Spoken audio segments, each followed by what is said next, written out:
Merry Christmas, guys, and if you're watching this after Christmas, I'm recording this on Christmas Eve, actually, and you're probably watching this Christmas Eve, but if it's later, I apologize for the time travel. Happy whatever day it is in the future, you person from the future. I hope you had a great day so far, and I hope you'll continue to have a great day after this video. I'm going to be covering the Dante update that shows a whole bunch of new information for you guys. It shows some fantastic cool minis that I have not been able to share with you guys yet. I'm going to point out some stuff I bet you haven't noticed, even if you have seen it. So if you've seen the update, still pay attention at least to that part because it's going to be awesome. But I'm going to be providing a lot of insight into it as well for my personal experience with Dante, because I've had the demo box for a while and I was able to play it at Essenspiel in 2023 and also observe a ton of other people playing as well. So I have quite a bit of info to share with you guys. I hope you enjoyed. This is going to be a fun one.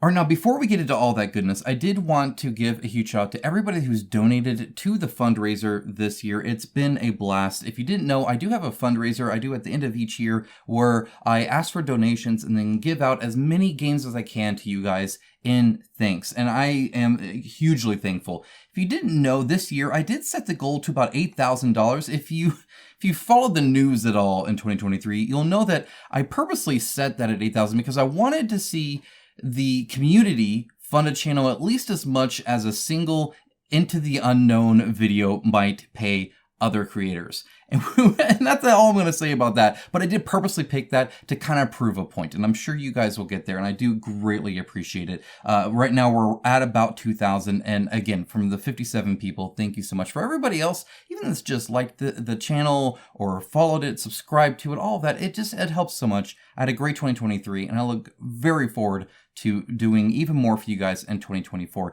There is a link down below if you want to see how you can win all of these cool games and stuff like that. If you want to give back to the channel, I would be greatly appreciative. Of course, it's an expensive hobby. It's expensive to run a channel like this, especially to put in the time I do to actually give you guys as much information as I can. So thank you so much for allowing me to stay as independent as I can. And without further ado, let's go ahead and jump to the Dante thing.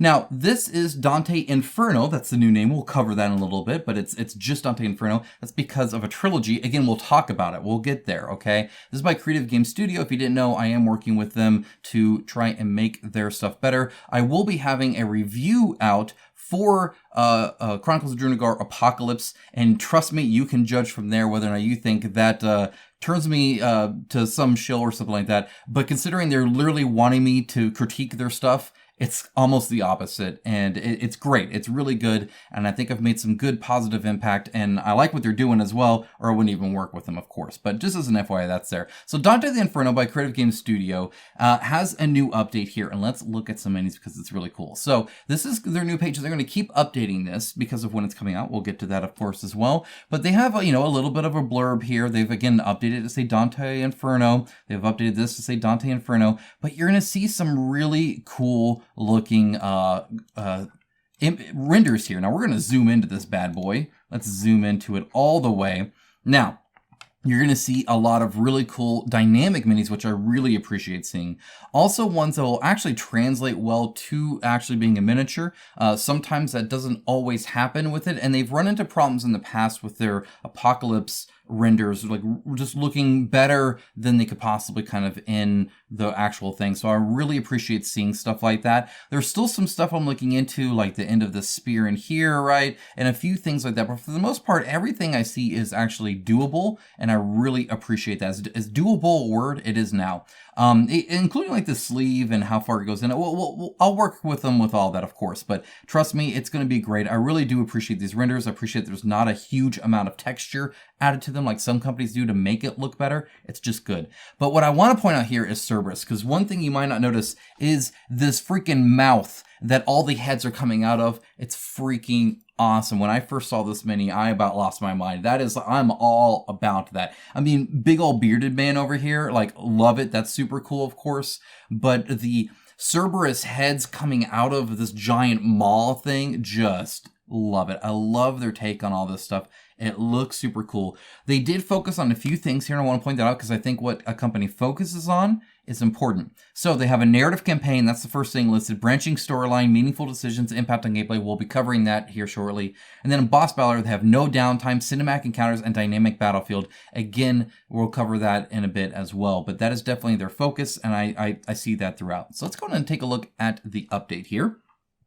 This is update number 6. It says the confrontation, but really it covers quite a bit of stuff here. So it will be coming out in February 2024. Later on, they're going to say actually the second half of February 2024. So we'll get more into that later. But either way, a couple months from now, like 2 months from now, it's going to be coming out. So yeah, prepare for that, obviously. That's going to be super cool, of course. Now, one of the things they're also mentioning is a new community giveaway. So this is the community giveaway here, and they're asking some really cool things that I think you guys should definitely, again, you get to enter to actually win a copy of Dante, which is cool, but you get to give them feedback directly, which is cool. Right now, they're talking about how long a campaign is, and that's really my big thing here is how important is campaign length to you, and you can answer very important stuff like that, and then what is your preferred campaign length? Now, if you click the 100+ hours, you and me do not see eye to eye on that. I want a campaign I can actually finish, which is less, but give them your opinion, because at the end of the day, your money is just as valid as my money when it comes to buying this game and, you know, enjoying it, and what you like and don't like can be different from me, of course, and this is your chance to let them know, so I think that's super awesome. But I'm going to not link directly to this because YouTube is weird around links to Gleam offers, because they're normally stay okay, but once they, like, go away, sometimes they'll just hide them like from you guys, and sometimes they'll do it anyway. So I'm going to link to this update, and you can follow the link here to get to it. There's a link down below in this update as well, but again, you see it right here, so you'll be able to see it right there. You get to it that way, by all means. Okay. So, welcome to Dante Inferno. Now, the reason they dropped everything else is, first of all, it really focuses on what they're doing here, but also it leaves room for the 2 remaining parts of the trilogy that form the Divine Comedy. That's right, Inferno is just the beginning. So, if you like Dante Inferno, you're going to want to pay attention to Creative Game Studio, because it sounds like they got more planned, if this one does as well as I think we all think it will. Here's a art image of Cerberus, and you can kind of see the teeth maw that it's coming out again more. I wish I had the ability to show you the other angles that I've seen the mini at. It looks incredible. Top down, which I think is important, right? Because when you're playing the board game, it's sitting out in front of you, and you're looking at it like this. And when you pick it up, it's cool, but you're going to look at it like that, and it's got to look cool there. Trust me, it does. It looks awesome from the top down. You can really see the maw open up and the heads come out. It's killer. Okay. So this will be the second half of February, and they're going to keep updating that project preview page. So as it updates, if there's any new information, of course, I'll show it to you, so you can just summarize it that way. Also, there's some other board game creators you can follow to actually get more information. As you can see, they have Paul Grogan, the Dice Tower Board Game Co., myself, One Stop Co-op Shop, and Man vs. Meeple, which is super cool. And I'm sure Hair to Spiel and many others will cover a lot of it as well. So stay tuned, of course, for that. Okay, so shipping each battle through the exploration phase. So even though it's titled like Confrontation, the first thing they go into is the exploration phase, which is totally fine. If you don't know, there's obviously like the story part and the fighting part. So they're going to do story part here first. And one of the things they're saying here is that the decisions you make when wandering through each circle will be crucial in determining what objectives you will need to accomplish during the confrontation. And that's very true. Essentially, every confrontation has a multitude of different ways it can play out, whereas characters either will be there or won't be there, or they will be there, but they'll be your enemy, or they'll be your ally, or there'll be another objective. So you might be going through the same kind of bits, right? The same, boss battles, but there'll be drastically different experiences based on that. Much more than some other boss battlers I know that are out there, where you kind of go from point A to point B, and the story meanders, but then you end up always in point B. Here, you're going to go from point A to point B, but point B might be a totally different, thing that you're doing, whereas now you're working together, or you got this other person here, or you're doing this other thing, or it can be very different, if that makes sense. Obviously, you're going through the 9 circles of hell, right? You're going through that no matter what, but how you go about that really does change things, and how you determine that. We're going to talk about a resource you spend here in a little bit. It's really cool. Based on your actions, you might face 2 villains simultaneously, or you may persuade one to become your ally and turn on the other. You may even convince some enemies to not participate in the fight at all. Also, the weapons a monster wields may change, and again, more and more. The more I look into this, the more it's obvious how different this can end up being. And I think that's really cool. It's something that I haven't really seen done to this level ever. And it's one of the more unique things I feel that this boss battler brings to the table. There's a few other things I think that even outshine this, but it's definitely one of them. The fact that just going through it multiple times, you'll have very different experiences in the actual fight, not just in the story. And I think that's cool. In fact, it almost shifts it. Obviously, the story changes because people can, you can bum people out or be their friends. And then, of course, you can see them later and they'll react and all that. So that's kind of the normal standard fare thing we're used to. But changing the boss battle is something I think this one does a lot.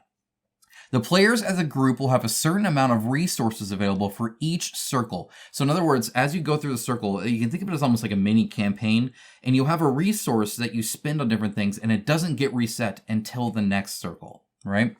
That they use to overcome the perils they face. If you have any of them left when the exploration comes to an end, you will be able to use them during combat as a powerful one-time boon, which is super awesome. Of course, this might mean that you did not succeed in some of the trials that would provide you with other benefits. It's this. This kind of shows what the game kind of does constantly. And I'll be pointing this out many times throughout this breakdown, but essentially, you have to make this tough decision on like a this or that kind of thing, right? It's like, okay, we're in the story and we have this many resources. And not only do you have to make sure that you have enough to do the important bits during that story, but then every time you're doing it, you're giving up boons that you would have if you had some left over. So you come to an issue and you're like, okay, we could spend 3 resources on this. But if we do that, we might not have enough for the next thing that comes up. Whatever that is, we don't even know. Right? So maybe we keep it. Maybe this one isn't super important. Or maybe, you know what, this is. But regardless of the what if, that means you're going to have less for that boss battle, for those boons and stuff like that, right? So you're constantly using a resource that's valuable to you. But then managing maybe there's something more important later on, or finding out, oh, now we don't have enough. I wish we hadn't done that. Or I wish we had done that because we didn't end up needing the boons or whatever. You can kind of look back and kind of judge like, oh man. And so you constantly have this discussion anytime it comes up in the story with the people around your table on like, okay, do we invest in this? Do we spend our limited resources that are useful, guaranteed, but also might be useful in a story thing before? And so, because again, you might gain a whole new relic that's super powerful, or meet a character that does something, or be in a better position when you go into the boss battle, or all sorts of stuff can happen. So this resource thing, I know it kind of slides into this update like super casually, super important, and one of the highlights I think for the game. It really ties the things you're doing in the narrative to the board game, to the boss battle in a very mechanical way. There's a lot of things that happen, narratively or something like that, but this directly affects how the boss happens. It's not just, oh, we get to, do something early or we get to start at this level or something like that. This is a kind of a hard mechanic that you're doing throughout it, and it's really, really cool. Okay. Now we're on the confrontation phase. Oh, and it does show a cool little work in progress of that exploration phase, which is kind of nice to see. Okay, confrontation phase overview. This is going to be a big one. It's going to be talking about the player's turn and the malefactor's turn, which is super small. We'll discuss why that is in a moment. Okay, so on this, we're going to break this down real quick. You have your your weapon, your equipment, right? In this case, you're going to roll 3 die and you get to do something special. You have your artifacts. You have your findings and your traits. Findings are essentially like items. You can think of like you found it, right? There's these one-time use things, again, we'll cover that. Whereas relics are something that you can kind of use over and over again and kind of add another option to your arsenal.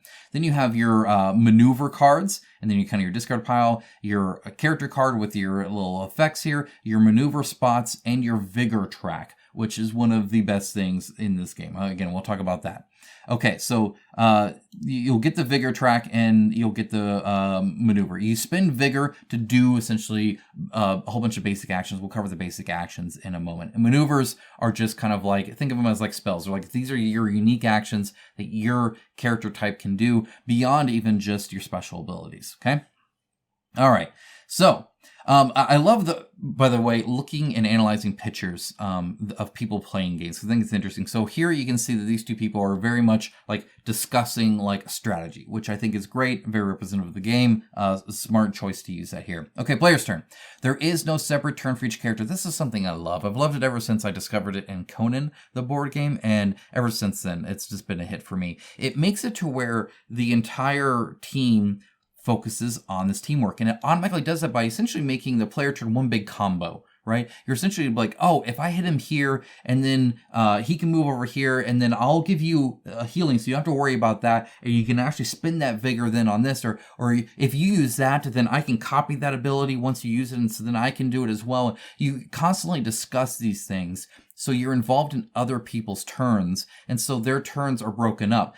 And what's great about this is, unlike other games sometimes where it's like you can go in any turn, but then you do your turn and they do their turn, you can interrupt turns as well. So maybe I move over here and then do this one maneuver, and then I'm done for now. You guys do your things, and then later on I do something else. And so I'm not ever like done until we're all kind of done. I'm always involved in the player turn. I love it. I think it's great. Now, one of the things they mentioned here is triggered reactions, and that the situation on the battlefield might drastically change. So essentially, the enemy is constantly reacting to what you're doing, obviously, which means that even if you might think, I'm pretty cool now, well, now that this happened, I'm in a good opportunity to do this instead. And so what you do kind of changes. So it's not like you make some master plan and then you do it and then you're done. You're constantly reacting to the enemy's reactions, and opportunities or changes might have to happen. Oh, dang, I didn't realize I was going to get picked up and thrown across the battlefield. Now I have to spend all my vigor getting back. We'll discuss that later. But seriously, stuff like that can happen, and I think that's really cool.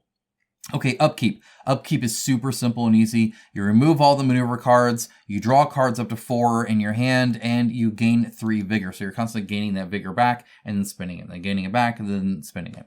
And there are other ways you can gain vigor besides just the upkeep. Okay, so then after upkeep, you perform actions, and that's pretty straightforward. You have a number of basic actions, as long as you have vigor to spin for them, and the maneuver cards. We'll cover those in detail each right here. So here's vigor.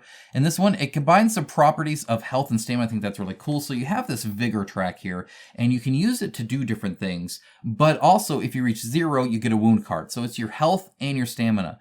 What this really means is it's kind of like, this is cool. So it's kind of like a game like Gloomhaven or something like that, where you have cards and your cards are your stamina, right? Or you have, it's closer to maybe Conan's gym system, where the stamina that you use to go to different things are your health. But unlike a card-based system, you're not losing abilities. You still have access to everything you could normally do. You could just do less of it, if that makes sense. So that's kind of where I like that, where I'm not limited in my actions. I'm limiting in my total potential, right? I can now put less gems to places. I can now spend less vigor to this. It's very close to the Conan system in that sense, because again, you're not really losing any cards. You're just losing the stuff you can spend to do other things. And those things, by the way, see if we break it down here, are moving around, interacting with objects, and trading items. And it'll kind of break down on which one of those are.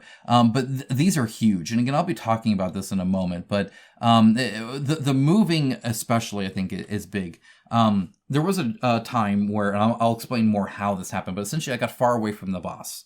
And this happens in a lot of boss battles where you just have to like chase the boss. And sometimes it can be really annoying because you're limited in how much you can move, or you know, there's other issues with just getting to the boss, especially when the boss like runs away or chases somebody else or whatever. And you end up with a wasted turn. And I went to the other side of the board and I was still able to get back there. I had to spend vigor to do it, but the fact that I had the ability to do that meant that I could actually have a turn that did something. And that was really huge on me, something I noted right away, especially as a reviewer, going through this, knowing that I never once had a turn that felt wasted because I was always able to kind of be around the boss. Sometimes boss battlers do this by limiting the space, but I really like the fact that they have it wide open where there are, hey, the boss can be way over here, or the boss is now over here, and it makes it different each time you play, of course, too. But the fact that you can spin vigor to move, huge for me. I think that's awesome.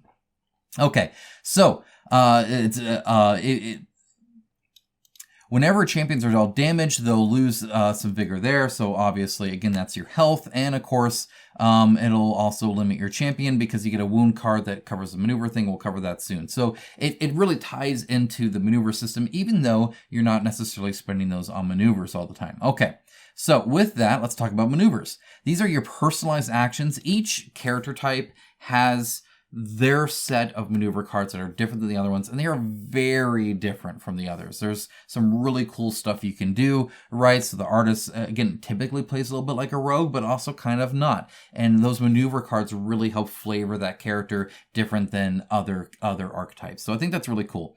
Whenever you play a maneuver, you adjust a champion's position on the fierceness track. That's represented right over here in the top left. The fierceness track is essentially an aggro track, and it often affects where the boss is targeting, right? So if you're doing a whole lot, obviously the boss is going to recognize that and kind of react to that. It's also probably the biggest upkeep thing I find, is because you play a maneuver card and then you have to adjust it, and often moving it up means other people go down. It's not like multiple people can be in the same spot. So you're kind of constantly doing that on each card played. And then somebody else plays a card and then you adjust it again. Now, it's not a huge thing, but it is probably it's about as finicky as this game gets, which is honestly saying pretty good things, I think.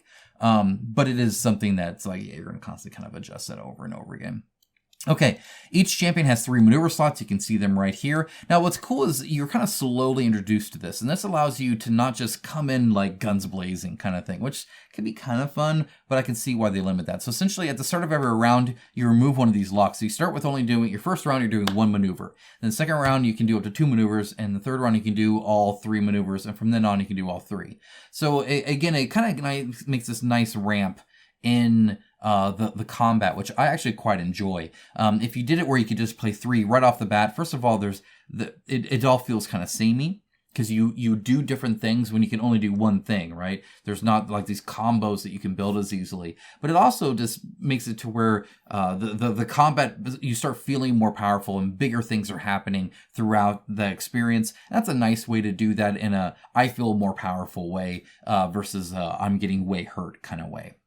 So that's kind of nice. Okay, wounds, however, will cover this up. So essentially when you get a wound, when you go to 0 vigor, you have to place a wound card on one of your maneuver slots, limiting how many maneuvers you can do. And obviously, if all your maneuver slots are covered up, that's when you die. That's the game over. If anybody gets that, you lost a fight. Then you have to move on from that. So it's kind of important to manage these, obviously, because it limits you, if nothing else, and it could potentially be a game over. And what's dangerous about this is once you're at 0, if you get hit multiple times, you get multiple wounds, right? So like it can be very dangerous. You definitely want to heal back up afterwards. Like that is a top priority. You don't want to be stuck there at the 0, right? So you can kind of like get pounded if you just choose to stay there. So don't stay there. Get more vigor for sure. One of the things I noted while playing. Okay. So, sin. Sin is probably one of my favorite things. And again, it kind of, I don't need to translate that. It gets to the kind of thing where, again, you have to make decisions. And this is one of the fantastic ones. So, if you have to draw a maneuver card and they're not anymore, in other words, you've been in this fight for a while, you've been in this circle of hell for a while, you start to get these sin cards. And when you get the sin card, not only does it take up one of your 4 slots in your hand, so you're kind of stuck with it, but you're kind of stuck with it. And then you have to make a decision, which is very cool. So you have to either resist or yield to it, right? So you're going to be drawing fewer maneuver cards. Your options are now limited. Kind of like the wounds block the maneuvers that you can play. The sin card blocks it in your hand, so you actually now have less options. This is the first time where your options are starting to be limited here. You are now not drawing as many maneuver cards each time. And so, again, you don't have that option of the card that it essentially replaced. If you resist the temptation, you can get rid of the sin card, but it comes with a negative effect. Notice there's 2 different sides here. So essentially, you can play it and get that debuff, get that crappy situation, but now you're done with the sin card and it's gone. Or you can yield to the temptation. This is so fun. So this gives you a powerful effect. This is something you definitely want to do. Every person that I saw that ever read a sin card that saw the yield was like, oh, that sounds odd. Like, I want to do that. I would love to do that. However, it then behaves as a wound. Essentially, you play it on your maneuver card and it does not go away. So that's the decision you have to make. Do I debuff me and make it harder on all of us, but then get rid of the sin card and get back to getting all the maneuvers? Or do I yield to it, do this awesome, cool move, but now it permanently blocks that? From my experience of the times I've played and from what I saw people doing, it does help to play this towards the end as long as you're not too hurt. Obviously, if you already have a wound or two, if you have 2 wounds, definitely don't do that. You just killed yourself. But if you have 1 wound, you can kind of risk it. But if it's towards the end of the fight, it's not going to affect you as long as if you do it kind of early on. But because you have to go through your maneuver deck, it doesn't happen really early on anyway. So it's just this cool little thing that now happens towards the end of the fight that, again, helps that ramp up and changing kind of dynamic. So the start of the fight and the end of the fight feel kind of different, which is kind of cool. Anyway, love the Sin card. I think it's awesome. Okay, so now they're going to talk about gear and stuff like that. Weapons, I can already kind of explain this, how many dice you have. And then, of course, you have little abilities here. Artifacts are the like really cool stuff that's ended up in hell, right? From who knows why, like an angelic sword, clockwork wings, stuff like that. They grant the champion special powers that they can activate as an additional action during the confrontation. This is something, again, that now you can do in addition, you can kind of constantly do.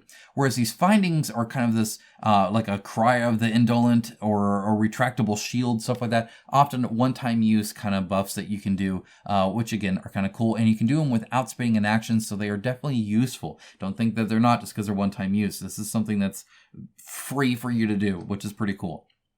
Okay, so additionally, as you grow, this is kind of long-term, you're going to get these trait cards. Now, this is mentioned here in kind of the confrontation, but it's also kind of separate because while they do offer different abilities, right? In this case, they're passive abilities. And they do it to kind of differentiate the style of play that I highlighted here.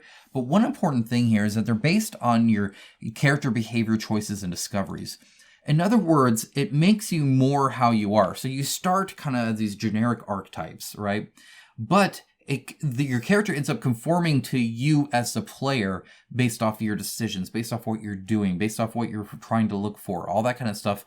It kind of makes it to where you're not the standard archetype anymore. Instead, you're one personally tailored towards your gameplay. I think that's awesome. That's super cool. It's a nice way to do it. And just passive abilities aren't like adding complexity to it too much, which I think is smart. Okay, battleground objects and furniture. They talk about Minos here. For instance, he can crush pillars. He can use them as clubs. He can throw them against the heroes. He can throw the heroes into pillars. There's all sorts of stuff that you can do. This is definitely more furniture focused than any other game I've ever seen or played. And it's not just furniture. The entire game landscape can change. So like you notice the 3D terrain here and the stairs and stuff like that. All of that can change. So you might start the game like that, but at the end, his throne is over here. This is now gone. And instead, there's a 3-layer tall tower in the top right corner. That can totally happen. The entire environment is changing throughout the gameplay to a level I have never seen before, and it's super fun. One of my favorite things was looking at the end state of the board after a play session of Spiel. I would kind of take note on what was so different. Sometimes people had no pillars left. Sometimes people had a pile of them somewhere. Some people had the throne thrown in different places. Some people were like stuck on a tower with no way to even get down because they had risen so high. Crazy stuff like that happened. It was super cool. Okay, moving on to resolving attacks. So whenever the champions attack, obviously you roll your combat dice, and you're going to see hits, double hits, and fumbles. Now, that's really a key there, right? So you can kind of see the symbols here, and notice a little separation there as well. So when you inflict wounds, you have to reach at least a sturdiness level of the character. So for instance, Minos here has a sturdiness level of 5. So you get 5 hits to do 1 damage. If you get 10 hits, you do 2 damage. If you got 9 hits, you still do 1 damage. In other words, every time you get to that 5, you do another damage. So the more times you reach that, the better, obviously. However, it's not always best to roll a whole bunch of dice, and I learned this the hard way. Counterattacks. For every 2 fumbles you roll, for every 2. So if you roll 4 fumbles, that's twice now. The malefactor will interrupt whatever action in progress and instantly perform a counterattack. Now, I once rolled 12 dice and got 3 counterattacks. And to make this worse, this was the last action in our turn. So he did 3 counterattacks and then his normal move where he attacked more. It was hardcore. It was crazy. We did fine. We did okay. But it was not a good time for us. That was definitely bad. It was like bam, bam, bam. That being said, that turn took less than many boss battlers' normal boss turns, which was super cool as well. So what are these kind of interactions? Essentially, you flip the card over and then you do this back part. That's the counterattack. The possibility of the enemy moving around, taking their own action, and thus taking control over the flow of the battlefield. Like I said, that's when you kind of have to react because suddenly he's doing different things, right? Champions who might find themselves being forcefully relocated from one end of the board to another. Okay, so let me explain that a little bit. We were kind of fighting over here, right? And Minos decides to pick me up because of course he does. So I'm like literally in his arms and he's just like, hold me up here. So I'm playing with Jeremy Howard. And if you've met him, you know what a character he is. So he's like, don't worry, I'll get you down. And he goes and he just swings at Minos like nobody's business, does some great damage to him. But Minos' reaction to this was to just chuck me across the battlefield. So he literally was just like, geez, and like throws me. So I end up like way over here, like in the back corner, right? And I'm just like, oh my, not only did I get picked up, but then his reaction to Jeremy hitting him was just to like toss me aside and get rid of me to deal with him. And it was hilarious. Now, of course, then again, I could use my vigor to get right back up, do some damage to him. I was still in the game. That was great, but it was definitely a funny situation. One of the great things I love though, is that I could tell you that story. It means I remembered it. I remembered that situation. If you look back on your past board games, you'll know the special ones are ones where you're like, oh man, do you remember that time when, and you can fill it in. And the guy's like, oh yeah, I remember when you did this and all. Love it. I think it was great. But it definitely, you can suddenly be in a completely different position, whether picked up or thrown across the battlefield. Either way, I had to react based off of where I currently was in the battlefield, which could change during our turn. So that was super cool. So let's talk about the Malefactor's turn. Now this is important and they would note it here. Most actions that your enemies will take during the confrontation will be triggered by reactions within the player's turn. And they're talking about how that keeps it dynamic and fluid, and very true. This is not a we all go and then the boss goes. This is kind of an interchange between, as you're rolling dice, you're going to be rolling those fumbles. He's going to be counteracting and reacting to what you're doing. And so very much most of his actions are going to be during your turn. So it's kind of an odd thing to even talk about them as like separate when they flow together so much. So his turn is literally just flipping over the cards, doing the things, and then you move on. So it's literally kind of like a counterattack, but a guaranteed I'm going to be doing stuff, if that makes sense. Now, what he's doing is different than the counterattacks though too, which is also kind of cool, but it very much is like, it just flows in a very nice way, where the Malefactor turn, very, very small, very quick. You do it, you're done, you're good to go. And that's really it. It's those interrupts that kind of actually make him be a little bit more dynamic. Now, when you do the Malefactor turn, there can be up to 3 different Malefactors there. Again, maybe not, maybe so. It depends on what you've done in the exploration part of things in a large part. But that's definitely there. So that's it. That's what they cover there. Then they go over the confrontation phase overview, where they post Here to Spiel's videos on that. Those are in English. Feel free to check him out. I'm sure he does a great job on it. They talk about solo. So I know you guys are big on this, and they have been from the get-go focused on a solo mode that faithfully replicates the experience and tactical decisions of playing a group while minimizing the necessary upkeep. And I'm not ashamed to say this, but they pretty much took what Oathsworn did, because it works, right? So essentially what you have is these cards here that are like companion cards, right? This should sound familiar to you, that have a limited set of things. They still have the vigor and they're still spinning the vigor, but instead of the cards, that you don't have to deal with the other decks of cards, the maneuver cards. Now, you don't have to do this. You could solo and play all 4 with the normal cards. Totally fine to do that. And in fact, I've had no issue doing that here at home. The maneuver cards are not a huge upkeep in my opinion, so laying them all out there and playing them out. I've never been one, even playing solo, to have too much of an issue with having multiple cards. Most board games only give you, again, like 4, 3, something like that. It's not too bad to be able to do that. I did the same with Oathsworn. That being said, this works just fine as well. Essentially, you have these activations that, again, you gain over time, right? It's a normal thing. And then you place these onto the maneuvers as you want to use them. And you can see how much it takes and what it does there. And they can still use their weapons and stuff like that, which is super cool. So they still get all the items and whatnot. But if they don't gain wounds, instead what you do is you take one of these and flip it over. Here's a picture there like that. These are essentially their wounds. And so the difference here, one of the main differences here is when you cover that up, you are losing the ability to do that specific maneuver. So unlike normal wounds where you have all your maneuvers still, those didn't change. Instead, the amount you can do changed. When these guys get hurt, and again, it's all balanced to be appropriate here, they actually lose that maneuver as well as the slot. So now they can only do 2 things, and they can't do what that third one was. A big, important difference here. But either way, everything's been matched to work with these and to always work with 4 characters. So you're always going to do 4, and you can fill in however many companion characters you want. I think that's super cool. Hopefully it all works out mathematically. I'm sure it will. Okay, so they have a design sneak peek here, and one of the things I want to highlight was this one. I think it's kind of cool. It goes to show kind of what they're doing here. Also, they have another picture here, people playing, and again, smiling. I think that's great. Also, this guy's a super cool guy. You should be friends with him. He's awesome. He's a patron of mine. But it's great to see people strategizing and enjoying a game. Again, I know I focus on this on a lot of other Kickstarters as well. It's great to see people playing a game to see, hey, are you actually having fun with it, right? Okay. So what people were saying was essentially Minos could heal a lot, and they felt that if he healed as much as they were doing damage, that could be demoralizing. You could feel like, okay, you just kind of wasted a turn there. Now, I tend not to react that way personally. Personally, I'm just like, okay, I got to do better next time then. I don't really feel bad about that. So I didn't have a personal problem with it, but other people do. I'm just one guy. What they did, looking into that, is essentially they increased his total health and reduces healing. That means mathematically you're dealing the same amount of damage, right? So it didn't change the math. What it changed is how it feels. You're still doing damage. You're still making progress.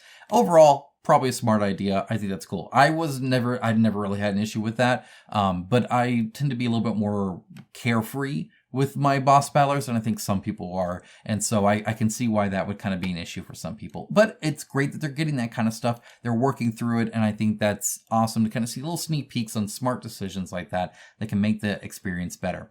They do have some feedback here. You can go and read it all. I think that's awesome. They talk about the streamlined boss battler and downtime. I think that's huge.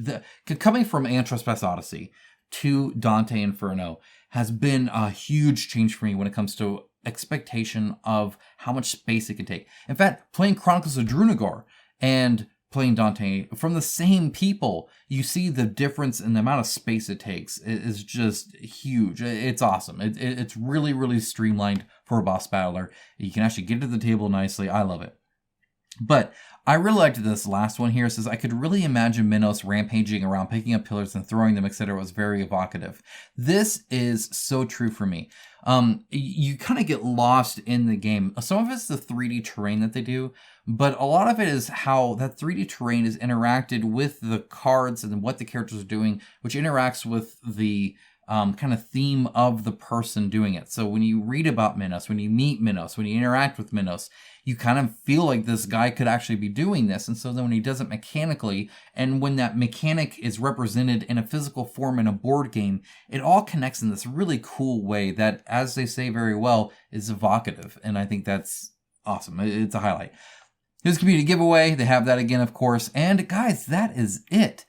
I hope you enjoyed my insights into this. Hopefully they added a little bit more than just reading the update.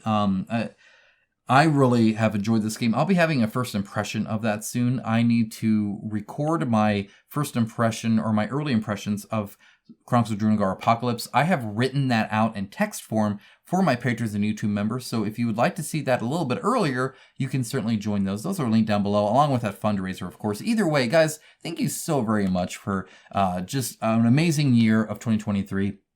And for joining me on these exciting journeys into these board games. They're super cool and awesome. And yeah, they cost a lot of money. We spend a lot on them. But I think we get a lot of enjoyment out of them too. And I think that's great. Guys, have a great rest of your day. Again, if this is before Christmas, Merry Christmas. If not, disregard that last little bit. Either way, have a great one. Take care. Bye, guys.